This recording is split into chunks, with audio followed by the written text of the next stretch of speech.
Thank you so much for coming and speaking with us. Thank you, Chris. All right, as we get started with this, as the director of Dallas County Health and Human Services, give us some idea of the areas of your responsibility.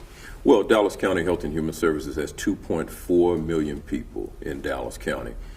Dallas County Health and Human Services provides an array of services from human services to health services, all focused on protecting the health of Dallas County residents. So we provide, as everyone knows, the Ebola response activities that you saw, from our Section 8 program to our Dallas County Welfare to comprehensive energy assistance, where we assist elderly and low income with utility bills as well as weatherization services. So Dallas County Health and Human Services has an array of services that we provide to our residents of Dallas County. Man, a lot of services you're providing there. That's correct. Man, and you're doing a great job at it. Thank you. As we sit here on our focus today around HIV/AIDS in Dallas County, I guess in 2013 it was reported that some 15,500 persons were living with HIV/AIDS in Dallas County.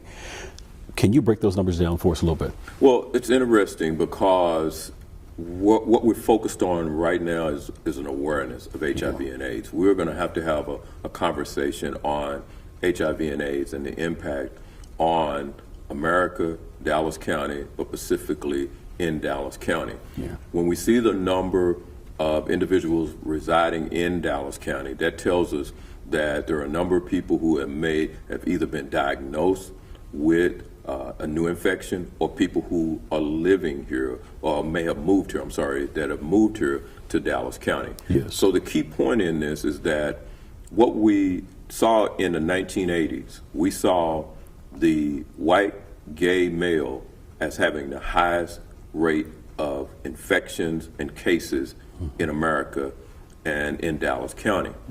We've seen a shift where now black MSMs, men who have sex with men, numbers have exceeded the white MSM, men who have sex with men. So that tells us that the number of new HIV cases that we're seeing in African American males. Man. And so what is causing the response, or how we're dealing with that has to deal with a conversation with the individual, with the community, with the churches, with our civic groups, to really get a comprehensive response to reducing that rates that we're seeing. Yeah. I think a lot of times people look at the federal government, they look at local government in terms of what has to be done to reduce those rates.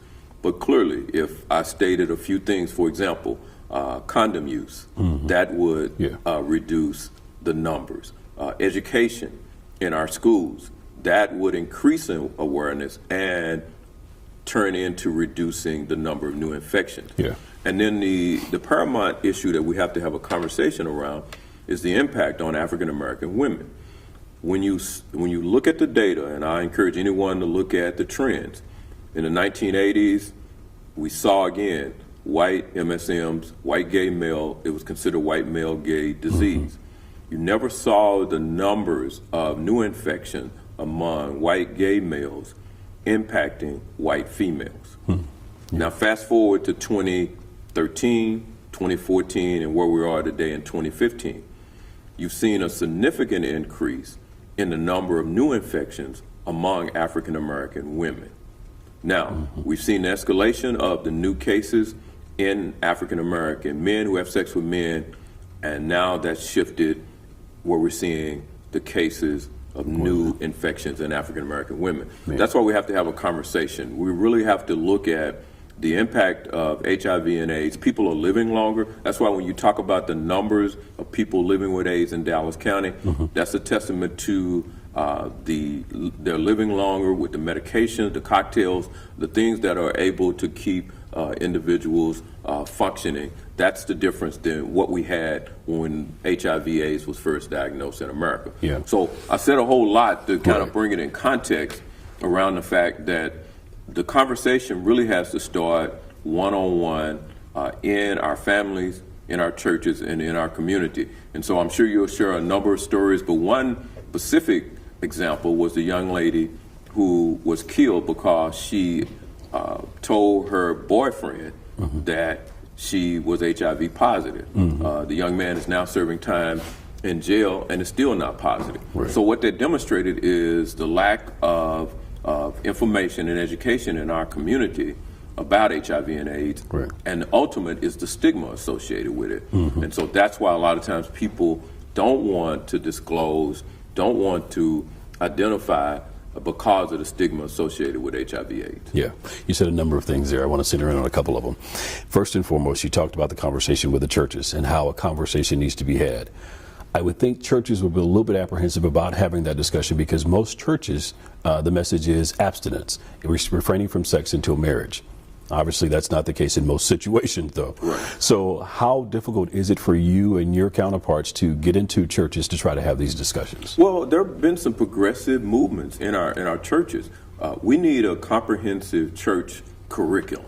I think that may be where the issues. The majority of our churches, our mega churches, have embraced HIV/AIDS support groups or HIV/AIDS awareness campaigns as we move toward World AIDS Day on December 1st. So there's a number of churches that we partner with. But I think the challenge may be is that we're asking churches to go in and conduct education and information sessions without a concrete curriculum in which to have that conversation. There are conversations for children, there are conversations for adults, and then there are conversations for families. So the conversation has to start, but we need to equip the churches and their leadership with the information, and I don't think that has been done, and I think that's where the conversation has to start in terms of how we're going to move forward with a curriculum, with a document that the churches can pick up, go through a training, and then begin that process. I think they're willing. I think I would be hesitant to embrace something without a curriculum as well. Yeah, good point. You also talked about the fact that folks are not willing to disclose their status to their family members. Talk about some of the reasons why you feel folks may be reluctant to share with their family members that they have been tested positive. Well, number one is going to be the stigma associated. We're still living in a society where people are going to fear being stigmatized. One example kind of parallels to the Ebola crisis. We had Miss Duncan, who was living in an apartment, Louise Troll, was living with Mr. Duncan in the apartment. She was identified as being Ebola-free. She still has a stigma today. No one wants to rent an apartment to her. So when we see stigma as associated with HIV and AIDS, we've seen that over the years where disclosing people can be shunned from their family, from their churches. And so we're going to really have to work on an education, again, talking about with the individual. There are a number of support groups out there that I would encourage anyone who is HIV/AIDS positive to have a conversation through a support group to where they feel comfortable in moving forward. There's no reason to be stigmatized based on that infection. Right. But I think the key point is we still live in a society that try to typecast people. Yeah, I mean, because you would think about the stress level this individual has to be under for having to keep this secret from their family members and their loved ones. And then to take it a step further, when they do become sick or something of that nature, now the family is surprised because they never had any idea that they were even positive. Well, and again, that's where the conversation in terms of our families. Right now, when you go into school curriculums, there is no discussion about, they talk about abstinence. Clearly, I'm a big proponent of abstinence. I think that's great. It's just that the reality is how you're going to say no after you said yes. And that's what we're seeing with the teen pregnancy rates that we've seen here in the Dallas-Fort Worth area. Also, the fact that we're seeing between 13 and 18, where we've seen the new infections increase for HIV in the 13 to 18 age range. So from that's 13 years old to 18 years old? Right. That's a study that we did. It's online where we went out and looked at the data associated with 13 to 18-year-olds, and we saw the infection rate increasing in that population. Yes. So what that's telling us is that they're sexually active. We know that the HIV/AIDS, in terms of the new infection rates, are very high in Dallas County. And that's why we have to have that conversation. Here's the bottom line. We're living now in technology, social media. people are connecting with our kids unbeknownst to us. And these are predators who are basically enticing kids into sexual activities.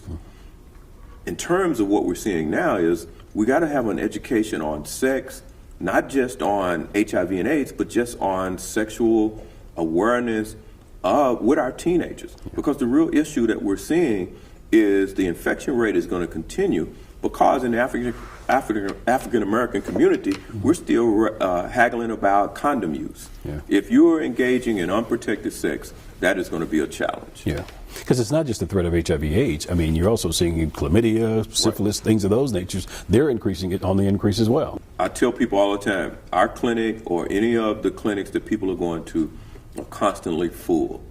That tells me that the risk for contracting HIV and AIDS is great among our teenagers and our adults because they're having unprotected sex.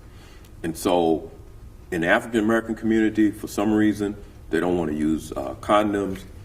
They want to go into this unprotected sex scenario with multiple partners. Our disease intervention specialists who go out and once a person has been identified as having a sexually transmitted disease, when they go out and try to identify the partners, individuals are naming off 5 to 10 partners.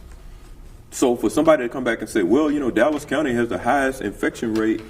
No, if you look at any urban city in America, the infection rate is very high. Yes. I find it amazing to say, well, Dallas County, well, that's tunnel vision, because I'm looking at the United States. Right. In every major urban city in the United States, HIV, AIDS, sexually transmitted disease numbers are up.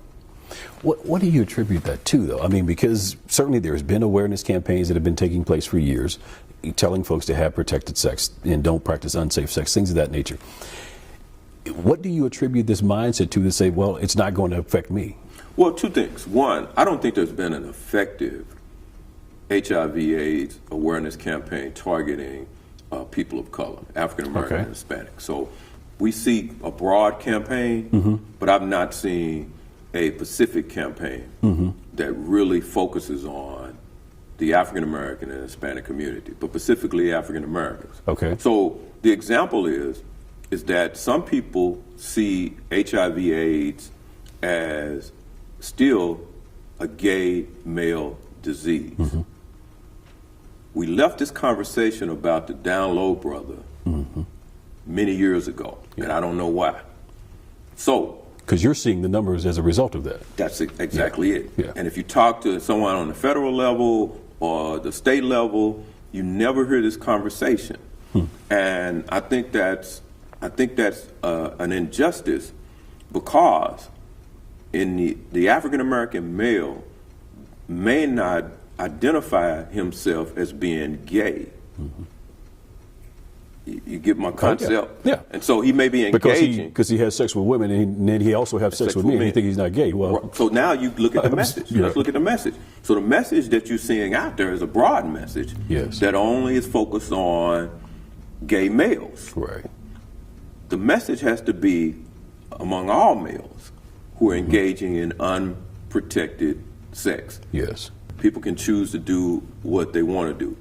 We're asking everyone to protect themselves in terms of their sexual activity because of the risk of sexually transmitted diseases, because of the risk for contracting HIV and AIDS. Yeah. That's what we're asking. Yeah. And so the messages that you're seeing, if I'm a straight male who is engaging in having sex with men, do I identify myself with the message that is being bombarded? No, because I still consider myself to be a heterosexual man. Good point. So at the end of the day, there's a lot of conversation out there, but I don't think it's been an overall conversation about what's going on in the African American community. So let's go to the African American female.